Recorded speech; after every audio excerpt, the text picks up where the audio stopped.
महाराष्ट्र के मालेगांव में 29 सितंबर 2008 को हुए विस्फोट मामले में एनआईए कोर्ट का फैसला सामने आया है।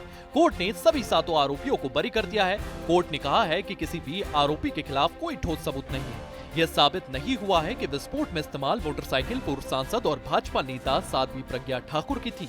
ऐसे में किसी को शक के आधार पर सजा नहीं दी जा सकती। मालेगांव विस्फोट एक विवादास्पद और संवेदनशील मामला रहा है। शुरुआती जांच में महाराष्ट्र आतंकवाद निरोधक दस्ते ने इसे इस्लामिक आतंकवाद से जोड़ा, लेकिन बाद में जांच की दिशा बदल गई। इसमें भगवा आतंकवाद की अवधारणा को जन्म दिया। भगवा आतंकवाद शब्द का इस्तेमाल पहली बार तत्कालीन गृह मंत्री पी चिदंबरम ने वर्ष 2010 में किया। उनके इस दावे का आधार जांच में मिले कथित संकेत थे, जो कह रहे थे कि साजिश में दक्षिणपंथी हिंदू संगठन अभिनव भारत के सदस्य शामिल हो सकते हैं।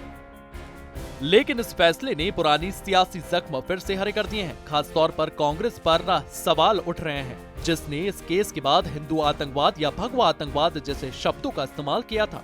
इस बात को लेकर के सरकार लगातार उस समय की कांग्रेस सरकार के नेताओं के द्वारा दिए गए भाषणों के जरिए उन्हें घेरते हुए नजर आ रही है। ये हिंदू आतंकवाद की पूरी थियरी तैयार की गई, लोगों को अरेस्ट किया गया और हिंदुत्ववादी और राष्ट्रीय स्वयंसेवक संघ के अधिकारी पदाधिकारी इनको टारगेट करने का ये षड्यंत्र था। देखिए, सनातन के प्रति जो असहिष्णुता है, जो साजिशें हैं, उस तरह का जो साजिशी सिंडिकेट है, उसका जो है वो एक के बाद एक खुलासा हो रहा है। और मुझको नहीं लगता कि उस सनातन का इतना विरोध करके वो कहीं सुर्खियों में तो हो सकते हैं, लेकिन जनता के द्वारा नकारे गए लोग फिर से जनता के आशीर्वाद का पात्र नहीं बन सकते।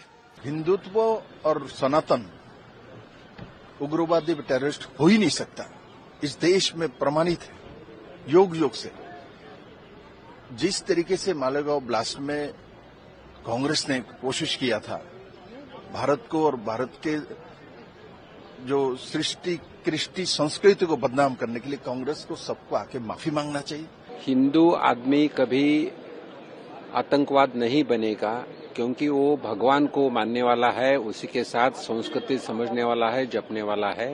कि धीरे धीरे एनआईए कोर्ट हो या सुप्रीम कोर्ट ने जिस प्रकार से 2006 के ट्रेन ब्लास्ट के आरोपियों को बॉम्बे हाई कोर्ट ने छूट दिया, क्विट किया, और उसके तुरंत बाद महाराष्ट्र सरकार ने उस निर्णय का अपील किया और सुप्रीम कोर्ट ने बॉम्बे हाई कोर्ट के निर्णय का स्टे दिया।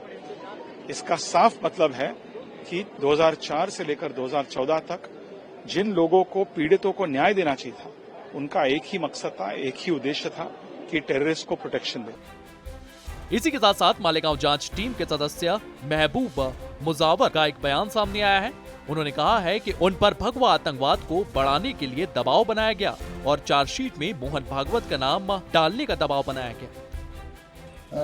ऐसी बात बोले तो मेरे को जो मेरे वरिष्ठ अधिकारी है, मेरे बॉस जो थे परमवीर सिंह थे और उसके ऊपर के अधिकारी थे, उनका आदेश था उनको मोहन भागवत को उठा के लाओ, ऐसा था।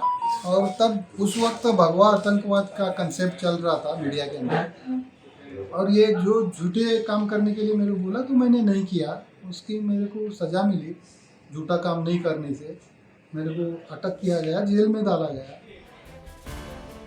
महबूबा मुजावर के इस बयान के बाद बीजेपी के सांसद संबित पात्रा ने कांग्रेस पर हमला किया है और इसी के साथ साथ पृथ्वीराज चौहान के बयान पर भी पलटवार किया है। क्या कुछ कहा है, सुनिए। उन्होंने बहुत ज्यादा प्रेशर डाला था महबूब जी के ऊपर, एटीएस के ऊपर, कि किसी भी कीमत पर इस भगवा आतंकवाद विमर्श को, इस सैफरन टेरर नैरेटिव को और आगे बढ़ाने के लिए आरएसएस अर्थात राष्ट्रीय स्वयंसेवक संघ के आदरणीय सरसंघ चालक माननीय श्री मोहन भागवत जी को गिरफ्तार करना चाहिए। यह निर्देश दिया गया था महबूब मुजावर जी को कि आप इस भगवा आतंकवाद के नैरेटिव को आगे बढ़ाइए और किसी भी कीमत पर मोहन भागवत जी की गिरफ्तारी होनी चाहिए। ये जो आतंकवाद का धर्म नहीं होता, ये तकिया कलाम है तुष्टीकरण का।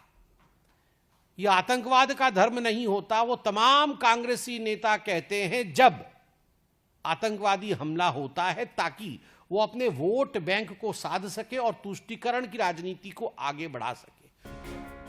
मालेगांव ब्लास्ट के 17 साल का लंबा इंतजार और अब कोर्ट का बड़ा फैसला और इसके बाद जारी सियासत देश को किस ओर ले जाएगी, ये तो भविष्य ही बताएगा। सूर्य समाचार के लिए ब्यूरो रिपोर्ट।